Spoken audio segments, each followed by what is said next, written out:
प्रभु यीशु मसीह के सामर्थी नाम में आप सबों को जय मसीह की। आज के मनन का भाग हमने लिया है जो आपको मुझे मिलता है मत्ती रचित सुसमाचार 28 अध्याय उसकी 18 से लेकर 20 आयत। अजीजों, मैं विश्वास करता हूँ इस आयत को हमने बहुत बार पढ़ा होगा। और यहाँ लिखा है, तब यीशु ने उनके पास आकर कहा, पृथ्वी स्वर्ग और पृथ्वी का सारा अधिकार मुझे दे दिया गया, इसलिए अब तुम जाओ और सुसमाचार का प्रचार करो और जाति जाति के लोगों को चेला बनाओ। अजीजों, परमेश्वर का यह वचन या प्रभु की ये एक महान आज्ञा है। जब वो मृतकों में से जी उठे और जब वो अपने चेलों से मिलते हैं और तब यीशु मसीह ने अपने चेलों से कहा, जाओ सुसमाचार का प्रचार करो। और वो इस बात को लगभग 5 अलग अलग जगहों पर दोहराते हैं। मत्ती किताब 28 अध्याय में, मरकुस अध्याय 16 उसकी 15 आयत, लूका अध्याय 24 उसकी 43 आयत, यूहन्ना 20 का 21 और प्रेरितों काम किताब अध्याय 1 उसकी 8 आयत। प्रभु यीशु मसीह कहते हैं, जाओ और मेरे सुसमाचार का प्रचार करो। अजीजों, क्या आप इस बात को जानते हैं कि हर व्यक्ति को पासबान होने के लिए नहीं बोला गया है। नहीं हर व्यक्ति अपोस्टल है, ना हर व्यक्ति प्रॉफिट होगा, लेकिन हर व्यक्ति को, कलीसिया के व्यक्ति को जो एक सेवकाई जो प्रदान की गई है, वह सेवकाई है सुसमाचार के प्रचार करने की। आपका मेरा कर्तव्य है, हमें सुसमाचार को बाहर लेकर जाना है। अजीजों, प्रभु हमें बाहर की तरफ भेजते हैं। एक बात आपसे कहना चाहता हूं कि जिन जिन कलीसियाओं के भीतर सुसमाचार के प्रति उनका बोझ खत्म हो गया, वो कलीसियाएं पूरी तरीके से मृतक कलीसियाएं बन गई। उन कलीसियाओं के भीतर कोई जान ना रही, उन कलीसियाओं के भीतर कोई जीवन ना रहा। लेकिन मैं आपसे कहना चाहता हूं कि यदि आप चाहते हैं आपकी कलीसिया एक वाइब्रेंट कलीसिया बनी रहे, आपकी चर्च एक ऐसी चर्च बनी रहे जहां पर परमेश्वर वो जीवित रहे प्रभु के नाम से, तो फिर मैं आपसे कहना चाहता हूं कि आपको सुसमाचार सुनाने की जरूरत है। प्रभु का वचन आपसे मुझसे मांग करता है, प्रभु का वचन आपसे मुझसे उम्मीद करता है, हर विश्वासी प्रभु के बारे में लोगों को बताए। देखिए, दिन बुरे हैं, आप और मैं, ऐसा समय आने जा रहा है खुले रूप से यीशु का प्रचार ना कर पाएंगे, खुले रूप से किसी को प्रभु के बारे में बता नहीं पाएंगे।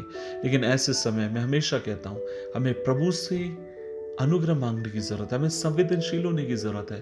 प्रभु हमें किस दिशा में हमारी अगुवाई कर रहा है, हमें सेंसिटिव होने की जरूरत है, संवेदनशील होने की जरूरत है। प्रभु हमसे क्या बात कर रहा है, प्रभु किस तरीके से हमें मोल्ड कर रहा है। देखिए, सुसमाचार कभी नहीं बदलेगा, लेकिन उसका तरीका बदल सकता है। हो सकता है पहले माइक के द्वारा, कन्वेंशन के द्वारा, बड़ी बड़ी भीड़ के द्वारा प्रभु का प्रचार किया करते थे, लेकिन अब शायद वो ना हो सकेगा। लेकिन क्या होता है, जब आपको मुझे ट्रेन में, बस में चलते समय, रोड पर चलते समय, बाजार में रहते समय, जिन लोगों के साथ आप और मैं रहते हैं, उन लोगों के मध्य जब क्या आपको मुझे जब मौका मिले प्रभु के वचन का प्रचार करने का, हमें खोजने की जरूरत है।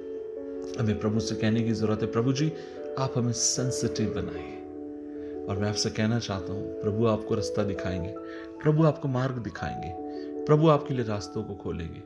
न जाने ऐसे कितने बार मैं यात्राएं करता हूं। हाल में मैं यात्रा कर रहा था, मैं एक जगह जा रहा था और मुझे याद है पठानकोट में से मैं ट्रेन में बैठा और जिस बोगी में मैं था, गिने चुने लोग थे, और जहां मेरा बर्थ था ठीक उसके सामने एक महिला बैठी हुई थी और वो काफी डरी हुई थी। और मुझे याद है वो लेटी हुई थी, मैं थोड़ा सा दूर जाके बैठ गए और बैठने के बाद काफ़ी देर के बाद वो मुझसे बात करने लगी और मुझसे पूछने लगी, सर आप कौन हैं? मैंने बोला, बहन आप परेशान मत होइए, आप आराम से यात्रा करिए और किसी भी चीज़ की आपको चिंता करने की ज़रूरत नहीं है, आप डरिए नहीं, आप आराम से यात्रा करिए। और कुछ देर के बाद वो मुझसे खुद पूछती है, क्या आप एक क्रिश्चियन है? मैंने कहा जी हाँ, आपको कैसे पता चला? और तब उसने मुझसे कहा, किसी मसीही व्यक्ति से ही मैं ऐसी उम्मीद कर सकती हूँ। अजीजों, मुझे नहीं मालूम उसको कैसे मालूम पड़ा कि मैं विश्वासी था, लेकिन हाँ ये था कि मेरे बिहेव से उसको पता चला। और उस दिन मैंने उसको सुसमाचार का प्रचार किया, मैंने उसको प्रभु के बारे में बताया। मैं ये नहीं कहूँगा उसने उद्धार पाया, बपतिस्मा लिया, लेकिन उस दिन प्रभु ने मेरी सहायता करी उस बहन को प्रभु की वाणी बताने के लिए। आज मैं आपसे पूछना चाहता हूँ, आपके व्यवहार के द्वारा, आपके आचार के द्वारा, आपके उठने बैठने के द्वारा आप प्रभु से अनुग्रह मांगिए, वो आपको संवेदनशील करेगा, आप प्रभु की वचन का प्रचार करेंगे। खुद आपकी सहायता करें, दुआ करें। प्रभु जी धन्यवाद इस दिन के लिए, मिलकर तेरे पास आते हैं और दुआ करते हैं, प्रभु अनुग्रह दे, हम तेरे लिए जिए, तेरे वचन को आगे की तरफ लेकर जाएं। सहायता करके तेरा भय हम पर हो, मदद कर, यीशु मसीह के नाम में, आमीन आमीन आमीन।